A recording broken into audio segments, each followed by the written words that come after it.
everyone, welcome back to my channel. If you're new here, my name is Katie and I'm so happy that you're here. Today we're doing another thrift flip video. You guys know I love doing these, so I want to head to the thrift store and I'm trying to keep all of these under $20. That's including the materials that I find at the thrift store as well as the materials that you need to DIY each of these things. So I'm hoping. I'm not even sure what I'm gonna find, but I have a little list here. I'll tell you kind of what I'm looking for. So I made a note of a few things that I was looking for, just because I have some ideas in my head of what I wanna make, but you can never count on that. So if I don't find them, I'm just gonna have to start over and brainstorm again. But basically, I have here like a wood vase or a bowl, something to maybe make some coasters, some small mirrors. I'm looking for some sweaters just for myself, so if I find anything, I'll do a little try on haul for you guys as well. A wood tray or something to make a lantern that I saw on West Elm. So I'm not really sure what I'll see today, but I'll take you guys along, and if I can get some footage there, I'll do that.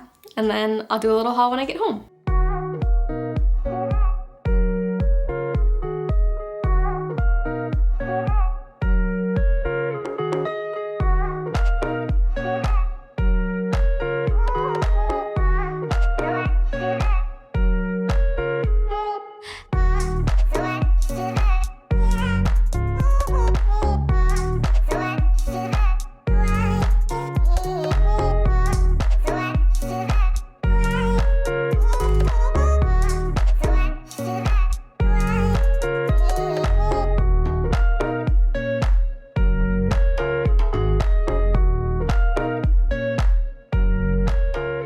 Okay, thrifting success. I didn't find anything of what I was looking for on that list that I mentioned, but I did get some things, so I'll show you what I got. First up, I found two of these gold decorative objects. I think they're probably just supposed to be hung on the wall, but I'm gonna turn them into something else. And I was really excited because there were two of them. They were each $4. I mean, that kind of felt like a little bit much for these, but I really liked them. And since they were already gold, I don't have to paint them because I like gold, so that's a bonus. So then I found this just randomly lying on a shelf, and it actually opens up like this and it has handles. It's something from IKEA, and I think it's just a part of another bigger product, I think, because I don't know what this would be used for with no bottom, but it doesn't matter because I'm gonna deconstruct it and actually use it for two different projects. And it was just a couple dollars because the people at the store didn't even know what it was, so they weren't gonna charge me a lot of money for this. I also did pick up a couple of clothing items as well, so if you're interested in that, I'll do a try on haul at the end after these DIYs. So if you wanna see what I got, what they look like on, how I style them, etc., just stick around till the end of the video. Okay, so let's get going with these DIYs. Okay, so first things first is to deconstruct this little IKEA thing. So I cut the plastic at each of the hinges just using a pair of scissors. And then I took some pliers and just pulled the staples out. This took me a little bit of time. Some of them were really in there, but I just kind of wiggled them all out and made sure to get all the staples out on each piece. Then it looked a little something like this, and it had some holes in it, but no big deal because I'm going to be painting that. So I took these two pieces, the ones without the handles, and I took them into the garage, and I'm using this chalk blush pink color spray paint from Rust-Oleum, and just gave it a few coats and just covered it. I really like this color. So then the next step is to take some rope, because what I'm gonna do is be making this tiered hanging shelf out of these. So I grabbed some rope and I just cut a long piece and then folded it in half and sort of spaced out my two little pieces, the two little shelves, how I wanted them to go. And then once I was sure of the length of that piece of rope, I went ahead and used it as a guide to cut another identical piece. Then I laid my shelves back down next to one of the pieces of rope and made a mark where I wanted to hang them, right onto the rope.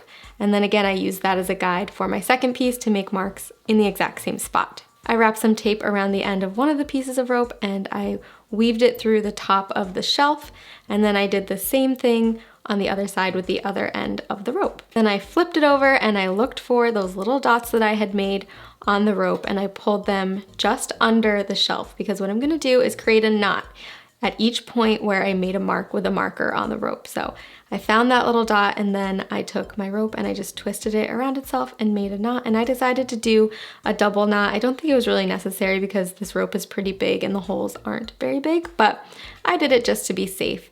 So I did that with both ends of the rope, And then I went ahead and repeated the same process on the other side. So just be sure that you're lining up those dots again, because that's how you'll know that everything is even on both sides. And then once you finish with that, you should have the beginnings of your shelf, and you can see that as you hold it up by the two little pieces of rope at the top, it'll start to hang, and it should look even at this point. If it doesn't, you want to take it apart before you get too far and make it even. So now I just did this same exact thing with the second shelf. So I just pulled the rope through to the next dot that I had made, which was how I had spaced out the two shelves. And then I repeated the exact same process on both sides. And now you've got your hanging shelf, and you can trim the ends of the rope to however long you want them to be. And then you can just hang it up.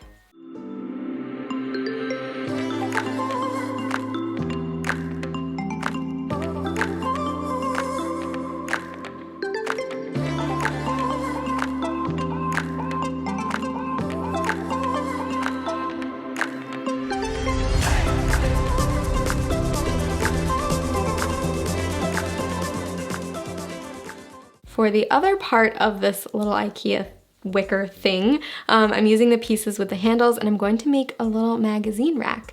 I've seen these on Pinterest, like tons of different types of magazine racks, and I think they're really cool. So I took a piece of twine and I just put it through the tops of this and then flipped it over and tied a knot just for now. I'm gonna actually remove this later, but it's just to keep them together. Then I'm taking these little gold hoops that I showed you earlier, and I'm gonna attach the wicker part to the gold hoop. So I laid the wicker part down with the handle where I knew I wanted to place it onto the gold hoop, and then I added some hot glue to the bottom of the handle and started wrapping this macrame cord around both the wicker handle and the gold hoop. And I did this a bunch of times to cover up most of the handle and make sure it's nice and tight and secure to the gold hoop. And then what I did at the end was just add a bit more hot glue and glue that down, and then cut off the end so that it's nice and clean looking. As you can see, when you lift it up, you can stand up the hoop, and then your little wicker part stands at an angle, which is really cool. So I repeated this process on the other side, exact same thing, just wrapping it around both the hoop and the handle, gluing it down, and we have the makings of a magazine rack. So I wanted to secure the two together in the middle a little bit more besides the twine. So I just weaved some of the macrame cord a couple of times through, and then I again just glued it down on the bottom, and I did the same thing on the other side, and then I removed the twine in the middle. The last step was to wrap the handle a few times with the cord just to make it cohesive and make them stay together, and that's it.